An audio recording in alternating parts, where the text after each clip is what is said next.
Hey everyone, Pastor John here again, and we're looking at chapter 14 of Release for Increase, entitled, Are We in Our Grace? Are you in your grace? I'm located here in West Sayville, at West Sayville Dock, where I used to work as a high school student culling clams. Down here at the dock, there were several companies that would buy clams, and then we would cull them or separate them from in different sizes: chowder, cherry, little neck. We'd bag them, freeze them, and then ship them out. At the end of each day, I smelt horrible. Well, I had no problem with hard work, and I had some friends I was working with, so it made the job okay. It was just horrible. While I am a big fan of hard work and you do what you have to do when you have to do it, there are just some jobs that don't complement your graces in your life. So it can be very frustrating on a long-term basis. I'm a big fan of giving thanks in the job you're in, making the most of where you are, and being grateful that you have work. But are you in your grace? What does that mean? Grace is an ability. It's something that God has given you. It's something that flows with you, something that's real close to you. Many people go to work and come home at night miserable because they're working at jobs that they're not really good at, and they've never really taken the time to locate what their graces are. One way I have found that has helped locate that grace is asking a simple question: what would I do if money wasn't an issue? I know that might seem realistic to some of us, unrealistic to some of us, but what would we do if money wasn't an issue? It's always sometimes good to ask that question to find out what you really love. If you do what you love, you'll never work a day in your life. Sometimes we send our kids to college and we send them off to school with one thing in mind. What's the bottom line? What are they going to be making? What are they going to be earning? What's the monetary reward? And that's an important thing to consider. And yet, it's not always the only thing that we should base our education on and our development of our skills on. So we need to ask that question from time to time.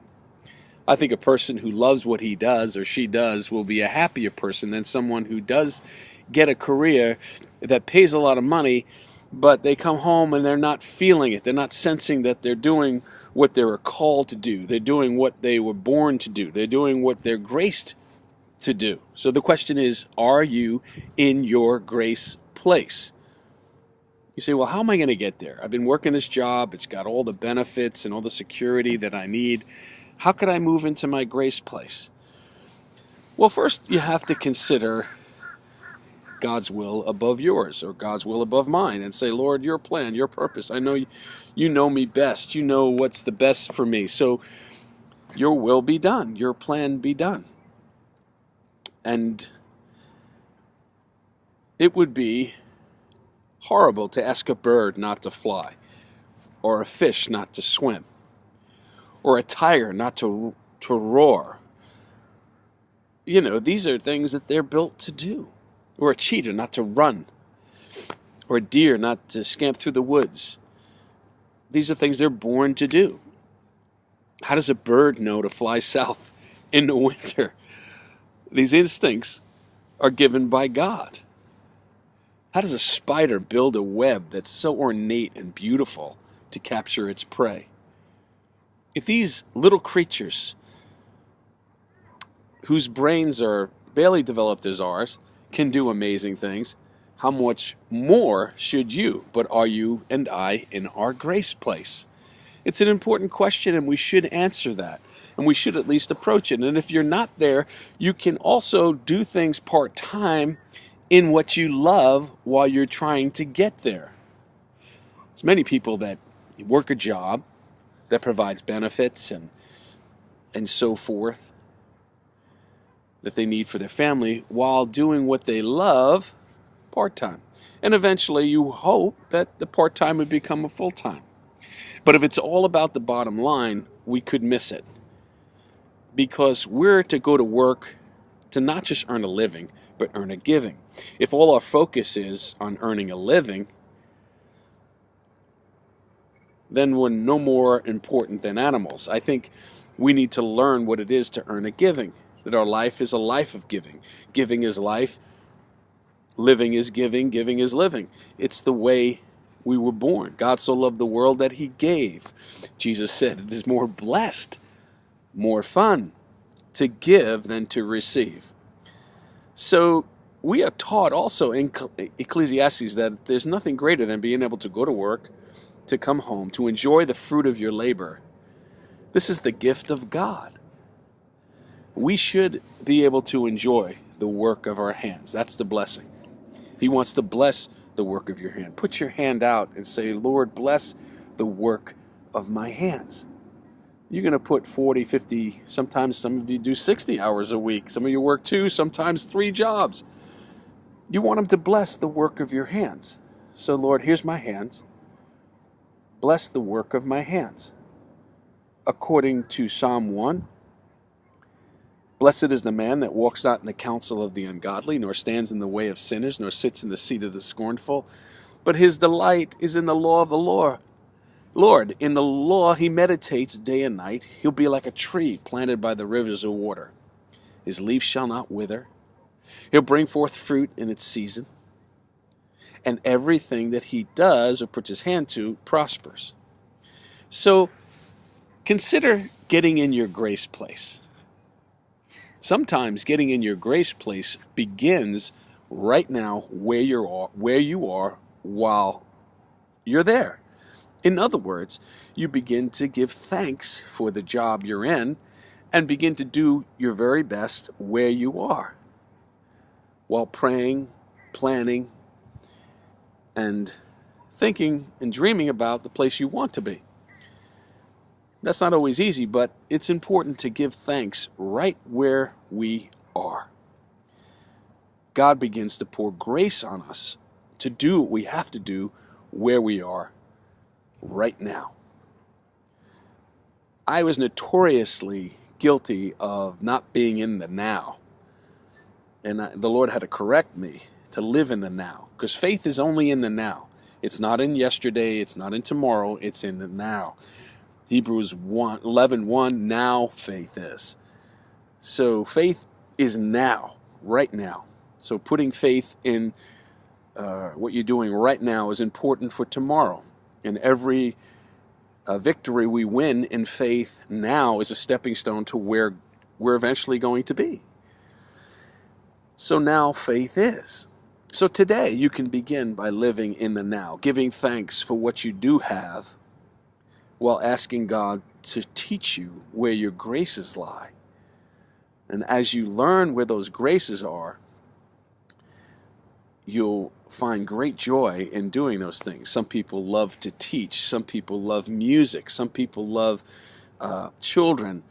Some people love working in construction and art.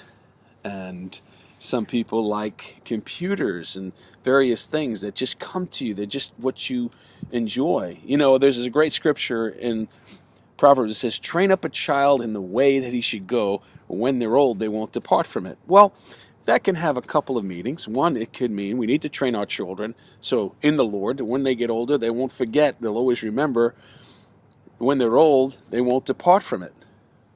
Well, there's also this understanding that you can train up a child in the way they should go. In other words, you see your child has a leaning towards art, a leaning towards, medical science or the sciences, a leaning towards working with their hands.